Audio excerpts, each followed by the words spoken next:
Shalom,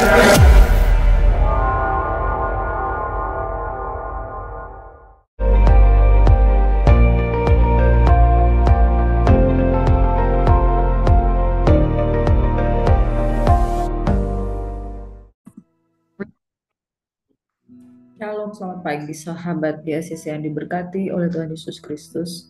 Bersama kami Gracia Hope Compassion Channel, mari kita merenungkan sabda firman Tuhan yang terambil di dalam kitab 1 Korintus 3 ayat 1 hingga ayat yang ke-9. Sebelum kita merenungkan firman, mari kita mohon tuntunan dari Roh Kudus. Bapa, di dalam nama Yesus Tuhan, kami mengucap syukur Engkau Tuhan yang baik di dalam kehidupan kami. Kami sambut berkat firman-Mu pagi hari ini. Firman-Mu yang berkuasa untuk menguatkan, firman-Mu yang berkuasa untuk menyelamatkan jiwa kami. Firman-Mu adalah kekuatan yang memperlengkapi orang-orang yang percaya. Demi nama Yesus Tuhan, kami bersyukur, kami sambut firman-Mu yang hidup. Haleluya. Amin. Bapak Ibu kekasih Tuhan yang diberkati, kita akan merenungkan firman Tuhan yang terambil dari 1 Korintus 3 ayat 1 hingga ayat yang ke-9. Bapak Ibu Saudaraku yang diberkati, kitab 1 Korintus ini berbicara tentang nasihat-nasihat Rasul Paulus kepada jemaat yang ada di Korintus. Dan salah satu nasihat adalah supaya mereka tidak hidup terpecah belah. Ada yang dari golongan Kefas, ada yang dari golongan Apolos, ada yang dari golongan Paulus, dan Paulus berkata, aku tidak tahu lagi kalau ada golongan yang lain. Aku bersyukur aku hanya membaptis beberapa orang saja. Seandainya Paulus membaptis juga banyak orang, tentunya ada banyak orang yang mengaku-ngaku aku golongan Paulus. Sementara yang Paulus ingin ajarkan kepada mereka, engkau bukan dari golongan siapa-siapa, melainkan engkau adalah satu bagian dari tubuh Kristus. Siapapun dia yang membaptis engkau, siapapun dia yang sudah mengajarkan engkau. Mari kita merenungkan firman Tuhan ini bersama-sama. Demikian firman Tuhan. Dan aku saudara-saudara, pada waktu itu tidak dapat berbicara dengan kamu seperti dengan manusia rohani, tetapi hanya dengan manusia duniawi yang belum dewasa di dalam Kristus. Susulah yang kuberikan kepadamu bukanlah makanan keras, sebab kamu belum dapat menerimanya dan sekarang pun kamu belum dapat menerimanya. Karena kamu masih manusia duniawi. Sebab jika di antara kamu ada iri hati dan perselisihan, bukankah hal itu menunjukkan bahwa kamu manusia duniawi dan bahwa kamu hidup secara manusiawi? Karena jika seorang yang berkata aku dari golongan Paulus dan yang lain berkata aku dari golongan Apolos, bukankah hal itu menunjukkan bahwa kamu manusia duniawi yang bukan rohani? Jadi apakah Apolos, apakah Paulus pelayan-pelayan Tuhan yang olehnya kamu menjadi percaya, masing-masing menurut jalan yang diberikan Tuhan kepadanya? Aku menanam, Apolos menyiram, tetapi Allah Yahweh Bapa yang memberikan pertumbuhan. Karena itu yang penting bukanlah yang menanam atau yang menyiram, melainkan Allah yang memberi pertumbuhan. Baik yang menanam maupun yang menyiram adalah sama, dan masing-masing akan menerima upahnya sesuai dengan pekerjaannya sendiri.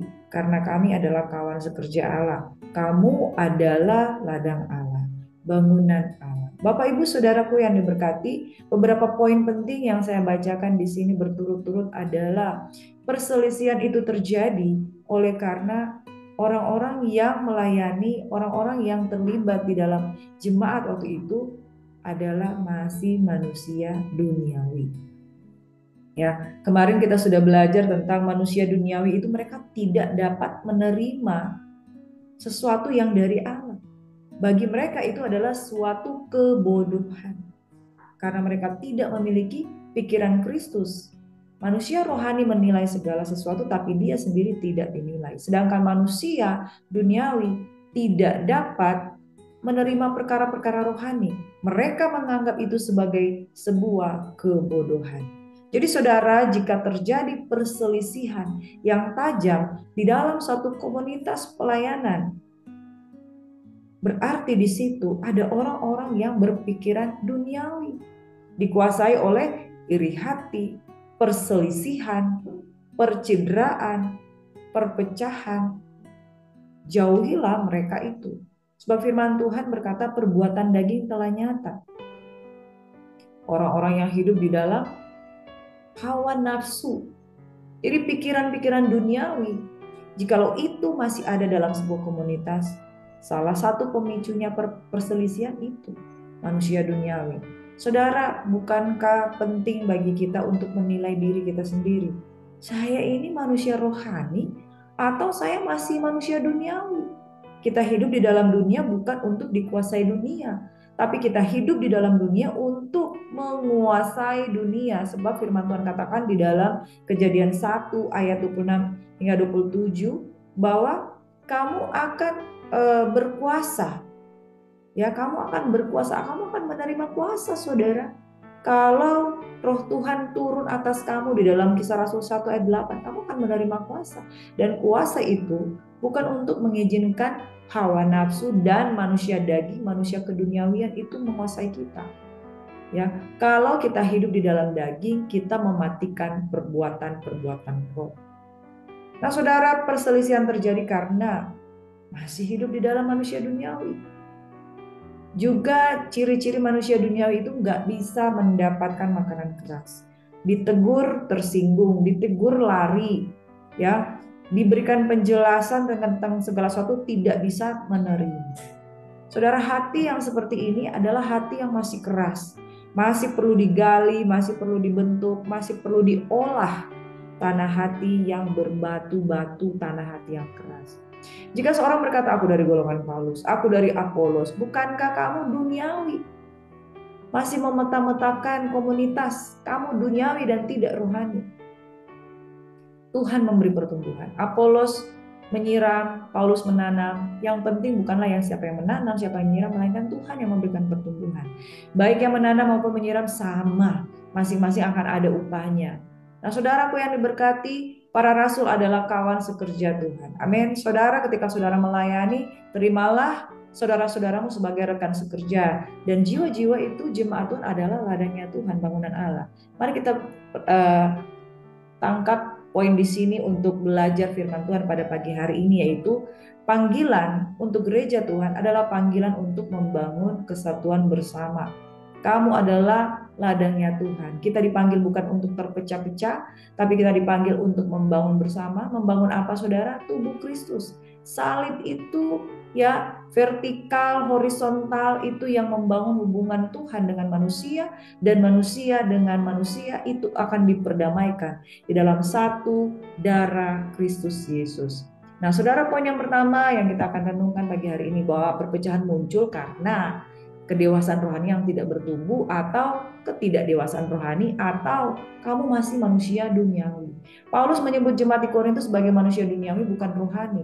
Bagaimana mungkin saudara menjadi orang Kristen tidak rohani, tapi duniawi, penuh dengan kedagingan, dikuasai oleh hawa nafsu, iri hati, perselisihan? Itu tanda kanak-kanak rohani.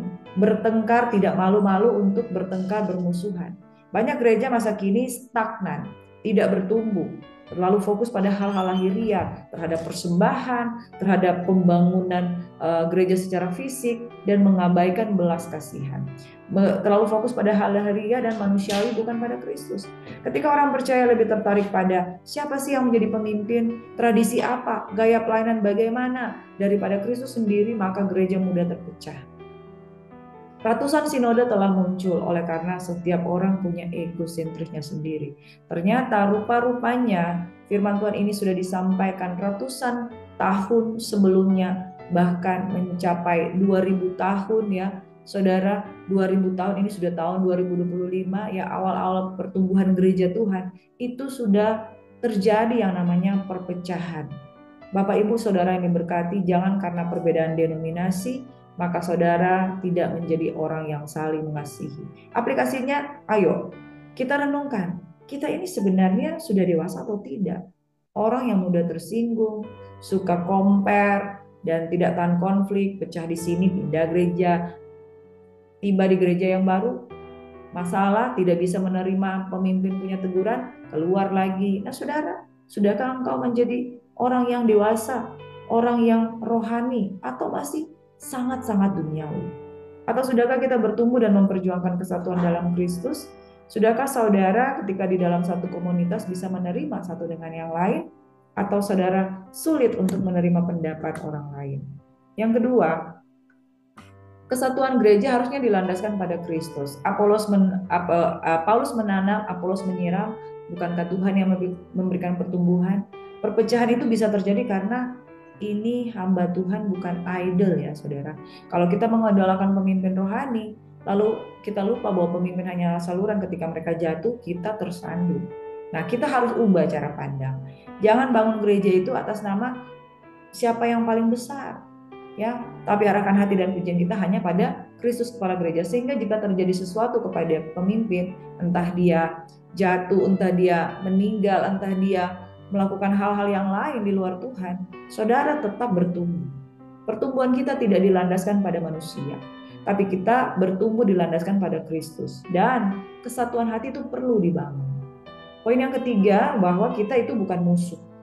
Kita itu melayani bukan untuk bersaing, tapi kita melayani sebagai kawanan, rekan sekerja Tuhan, dipanggil untuk bekerja bersama-sama, bukan saling menjatuhkan. Bekerja bersama-sama, jalan berdekat-dekat. Amin. Dalam ayat 9, Paulus memberi gambaran yang indah. Kami adalah kawan sekerjaan. Kamu adalah ladang Allah, bangunan Allah. Mereka adalah sama-sama tukang bangunan yang sedang membangun. Kita dipanggil untuk membangun, bukan untuk menjatuhkan, bukan untuk meruntuhkan, tapi untuk satu dalam satu bangunan tubuh Kristus. Nah, ini mengajak kita melihat gereja adalah wadah untuk kerjasama, bukan arena kompetisi. Pengajaran memang ada beberapa hal yang berbeda, tapi harus selalu back to Bible. Karena tafsiran manusia itu beda-beda. Nah, kita nggak hidup di zaman para rasul. Kita hidup dengan membaca firman. Penafsiran tuh bisa beda-beda, saudara. Tiap orang punya bagian, punya tanggung jawab, punya panggilan yang unik. Kita dipanggil untuk saling melengkapi. Adanya perbedaan bukan untuk saling menjatuhkan bersaing, tapi saling melengkapi. Mari kita aplikasikan bahwa panggilan ini bukan untuk membandingkan hasil kerja, bukan untuk bersaing, melainkan ayo setia pada tugas yang Tuhan beri masing-masing dan membangun tubuh Kristus dengan giat. Bapak Ibu Saudaraku yang diberkati, demikian firman Tuhan. Kiranya pagi hari ini kita mengingat kembali, jangan suka memecah-mecah, jangan suka terpecah-pecah, dan jangan menjadi gereja yang saling menjatuhkan. Dan saudara jangan mengidolakan manusia, tetapi haruslah kita membangun, sebab untuk itulah kita dipanggil. Tuhan memberkati. Bapa, dalam nama Yesus, diberkatilah orang yang datang dalam nama Tuhan, yang memahami pekerjaan Tuhan, di mana Paulus menanam, Apolos menyiram. Bukankah Tuhan yang memberikan pertumbuhan di dalam segala hal, bahwa gereja dipanggil bukan untuk berdiri sendiri, bukan untuk bersaing, bukan untuk saling menjatuhkan, bukan untuk saling pamer, tapi gereja dibangun untuk menyatu di dalam kesatuan tubuh Kristus. Pada waktunya Engkau akan mengangkat saleh-salehmu Tuhan, memerintah bersama-sama dalam kerajaan 1000 tahun damai, sehingga kami dapat minum air kehidupan dengan limpahnya secara cuma-cuma. Diberkatilah setiap orang yang datang dalam nama Tuhan, diberkatilah setiap orang yang haus dan lapar, karena ia akan dipuaskan. Berkat kasih karunia di dalam nama Bapa, Putra, dan Roh Kudus dalam nama Yesus menyertai kita sekalian. Sembuhkan yang sakit, bebaskan yang terbelenggu, pulihkan yang terikat di dalam nama Yesus. Tuhan kiranya memberkati kita semua. Haleluya. Urapan baru mengalir tercurah. Amin. Shalom Bapak Ibu Saudara kekasih Tuhan yang diberkati. Selamat beraktivitas and God bless you. Shalom.